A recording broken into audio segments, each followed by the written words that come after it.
What up, B Squad? It is your boy JB, and I am here today, you guys, with a brand new review for Get Ready for It. Ready to Love. Season 10, Episode 7. This episode was titled Meet the Exes. Now, before we go ahead and get into it, you guys, if you guys are watching this video, we're into the video on the channel, and you guys aren't subscribed yet, I need you guys to do me a solid favor and stop taking me out on this date and having me pay for it at the end of it. You guys know the routine. You can do me that favor by liking the video, subscribing to the channel, turning on your post notifications, and sharing the video. And with that out of the way, without further ado, let's get into Ready to Love, shall we? Now, if you guys notice, I've been making these faces since I introduced this video. It's because it's Ready to Love. I'm like, huh? So, let me speak to y'all directly. Like, let's come close to each other, right? Come a little closer. Come a little closer, On. We good, right here. So, On, let's have this conversation real quickly. When it comes to Ready to Love, why did y'all give us a 4-month interval between episode 6 and episode 7? Nonsensical, right? That show came back last night on Friday. I don't remember any of these people. I don't remember any of the connections. I don't remember not a damn thing about Ready to Love. I was sitting here so confused about this show. I don't get why y'all did this. Y'all could have aired this concurrently with the Never Ever Mets. Because honestly, I wish we never, ever, ever met them people. I wish we never met those people. You could have aired this concurrently with the Never Ever Mets, and I would have been fine. Because how many more, we don't even have, I don't even feel like we got that many more episodes to go in this season. We're on episode 7. And y'all know they already know, they've been since probably filmed their fucking reunion, so the hell? So the episode ended where we ended when Ready to Love ended months ago. And I was like, what did we end on? And then I remember we ended on an eliminate. I was like, that's right. So it was the date, between Fritz and Eddie, I think that's his name. And so ultimately both Fritz and Eddie were sent home and told they are not ready to love. I was like, no shock there, but okay, whatever. Ready to love. Again, hear me loud, hear me clearly. Please don't ever do this shit again. So then we see the men are meeting with Tommy at the vault. This week, Tommy tasked the men with meeting the women's exes. I was like, have we ever done that before? Where the men are tasked with meeting the women's exes? I don't remember us ever doing that. I always remember each time the exes are introduced, if the women are introducing the men to their exes, it is the women's week to send a man home, and vice versa. If the men are introducing the women to their exes or to their friends, it is the men's week to send one of the ladies home. So I was so confused about that, but neither here nor there. So the first date is Hussein. So Hussein is meeting Angie's ex, who is also the father of her son, right? So Hussein asked the guy, I don't know what his name was, but he asked him, like, what was it that broke you two up, right? So the ex says that the issue with him and Angie was a communication issue, right? Because I guess Angie is this independent woman, and that, she likes to do things her way. And so it makes him feel like he's not wanted or he's not needed, right? And so that's that. Now, I don't remember who it was, but it's later in the episode, one of these men, and I think it's Cam, I believe it's Cam, who said that, he wants to feel needed. Let me address that real quick, because I tweeted about it. Let me address that real quick, because I don't remember who it was, so I want to address it while it's fresh on my mind. For men who feel like they need to be needed, that is an ego thing. That's an ego thing, because you're not needed. No man is needed. A woman don't need a man for everything. Y'all just want to, y'all, it's just, it does something to your ego, your masculine, it makes you feel so hyper masculine and all that kind of shit to feel like a woman needs you. Now, what it is a woman may want a man, but a man is not a necessity. Let's be real. A man is not a necessity. It's not a need. It's a want. Just period, point blank. You guys can feel how you want to feel about that, but that is the truth. A man is not a necessity to have a man. Now, do some women prefer to have a man to, take out the trash, change their tires, put gas in their car? Yes, those are nice things, but that is not a need. That is a want. That is a want. That is a desire. But again, for men who feel like they want to be needed, that is part of your ego, and you can't handle it when a woman feels like, nigga, I don't need you. You nice to look at, you nice to be around, and all that kind of stuff. But I don't need you for a damn thing. And that's all I got to say about that. So, where we at now? So the ex did say that when she went into labor, she drove herself to the hospital. And so Hussein feels like that is a red flag for him because he wants to be in charge. Again, that is an ego thing. That is an ego thing, wanting to be in charge of a woman, but whatever. Moving on.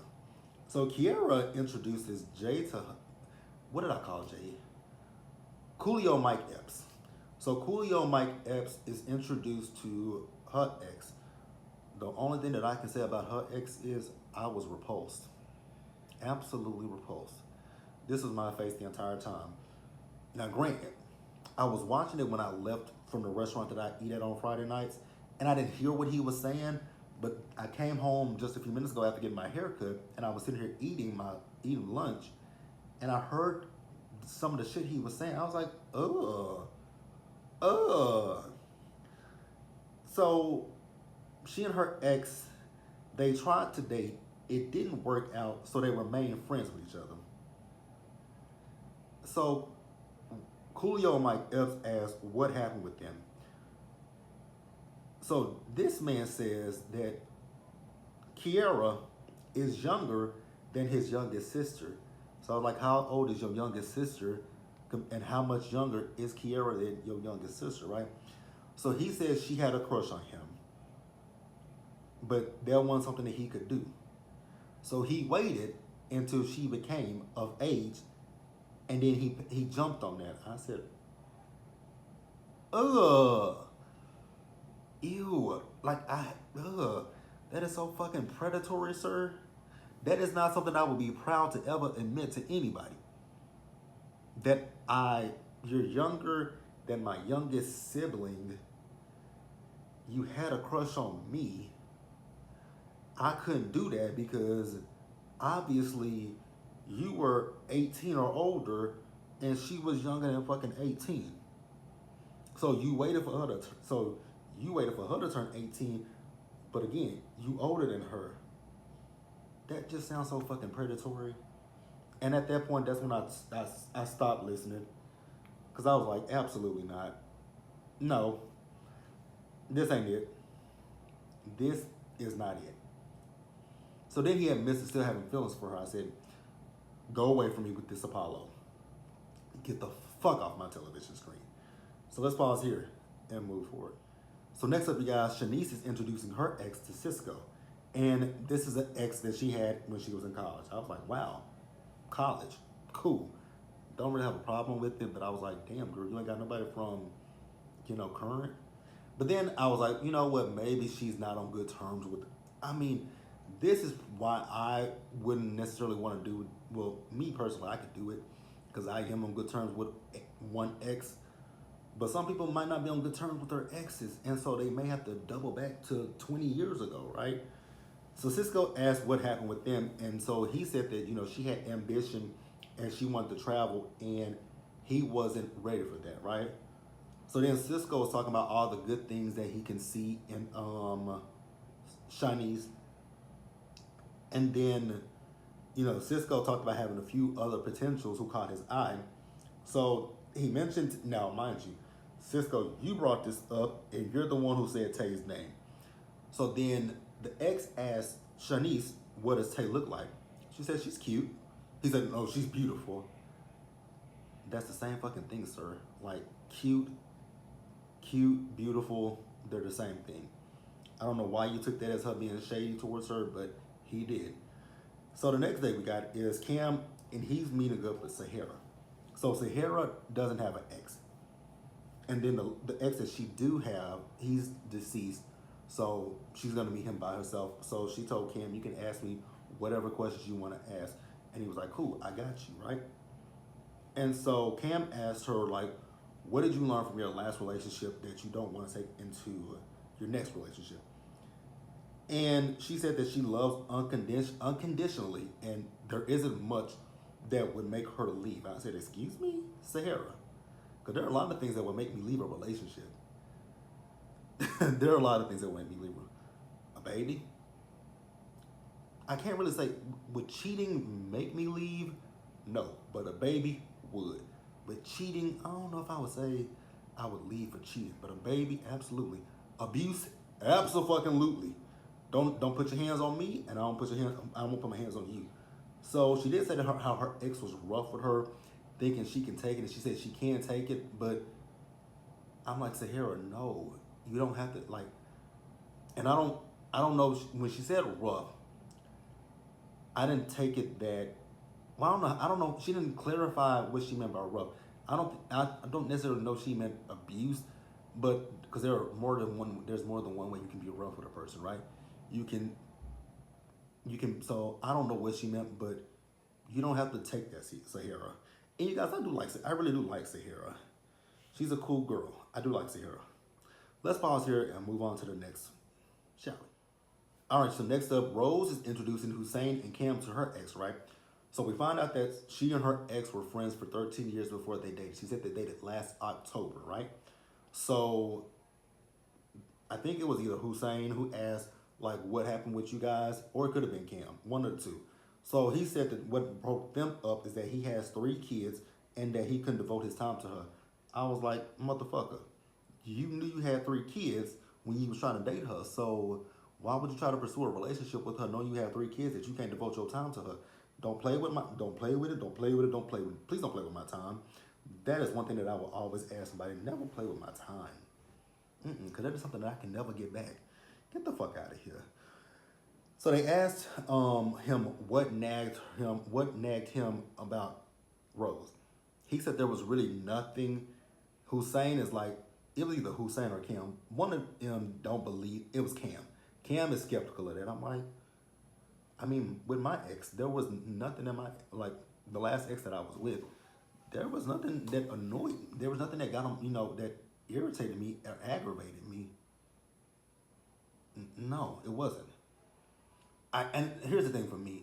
I can tune shit out. Like, if you try to, now, you can like try to fuck with me, and trying to fuck with me will get on my nerves eventually. And I'm like, leave me the fuck alone.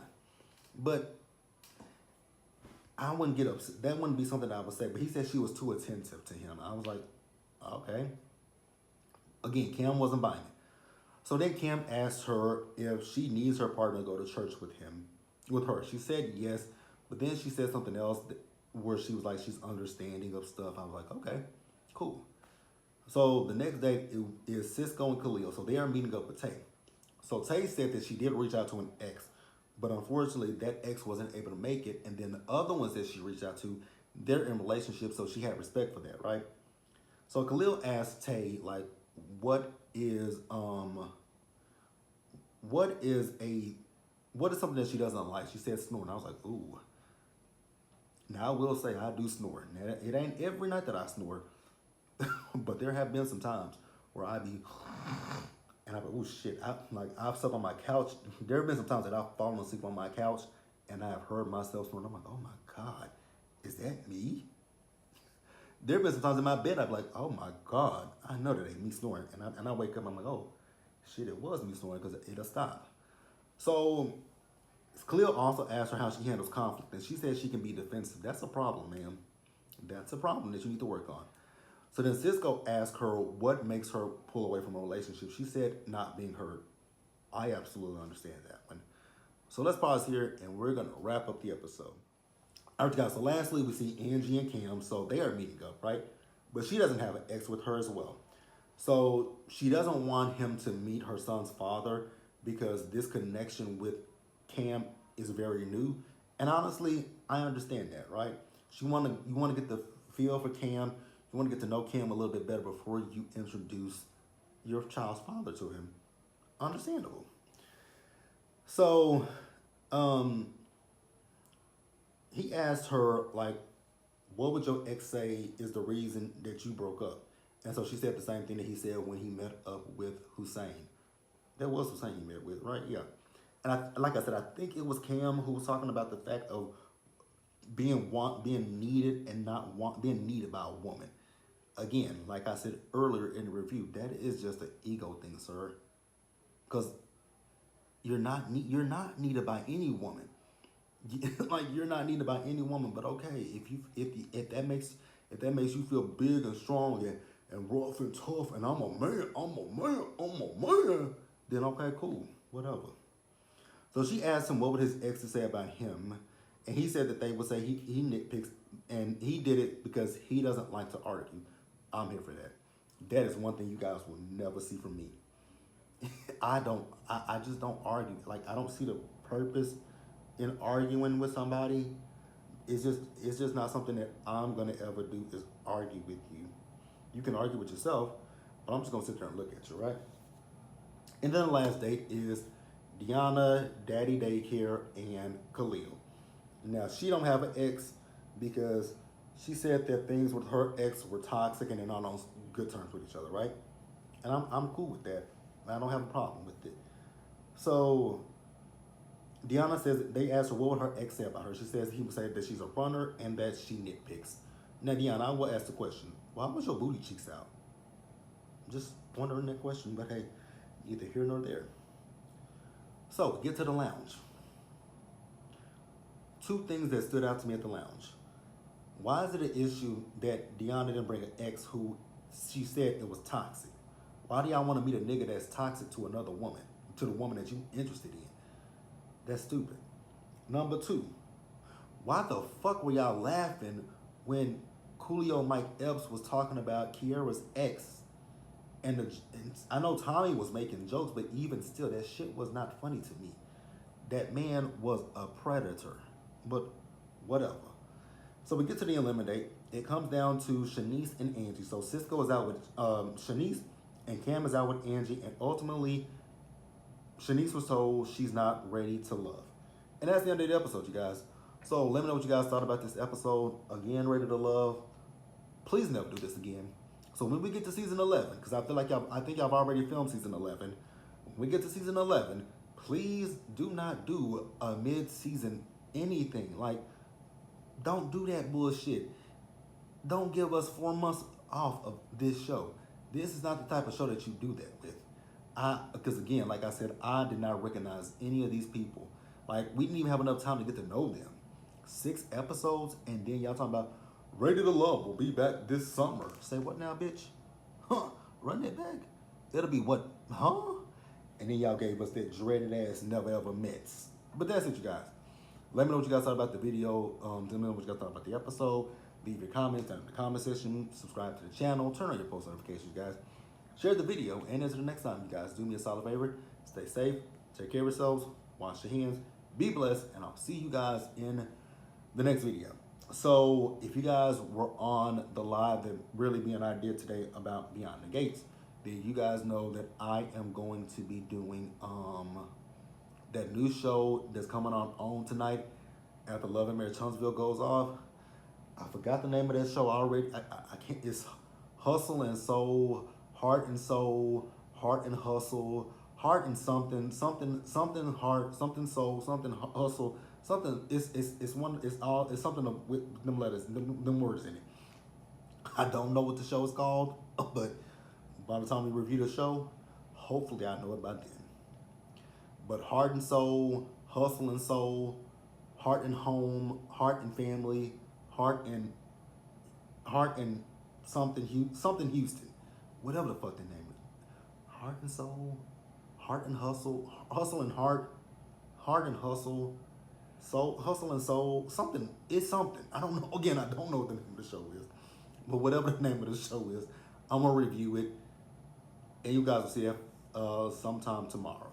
But until then, you guys stay safe, take care of yourselves, wash your hands, be blessed, and I'll see you guys in the next video.